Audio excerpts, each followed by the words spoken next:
নওগাঁর নিয়ামতপুরে বোরো ধানের বাম্পার ফলনের সম্ভাবনা। আবু সায়েমের তথ্যচিত্র। দেশের শস্যভাণ্ডারখাত নওগাঁ জেলার নিয়ামতপুর উপজেলায় চলতি বোরো মৌসুমে বাম্পার ফলনের উজ্জ্বল সম্ভাবনা দেখা দিয়েছে।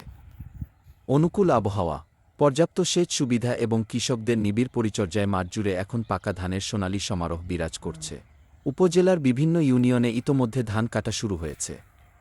কৃষকদের তথ্যমতে প্রায় ৩০ থেকে ৪০% জমির ধান কাটা সম্পন্ন হয়েছে এবং অবশিষ্ট ক্ষেত দ্রুত পাকার পথে রয়েছে।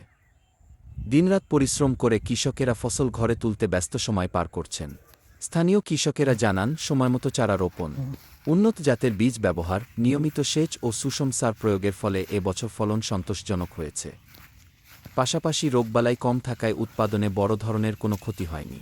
কৃষি বিভাগ বলছে, আধুনিক কৃষি প্রযুক্তির ব্যবহার ও সরকারি প্রণোদনার কারণে উৎপাদন বাড়ছে। তবে সম্ভাব্য ঝড় বৃষ্টির কথা মাথায় রেখে দ্রুত ধান কাটার পরামর্শ দেওয়া হয়েছে। সব মিলিয়ে বাম্পার ফলনের আশায় কৃষকের মুখে হাসি ফুটেছে এবং দেশের খাদ্য নিরাপত্তা আরও জোরদার হবে বলে আশা করা হচ্ছে।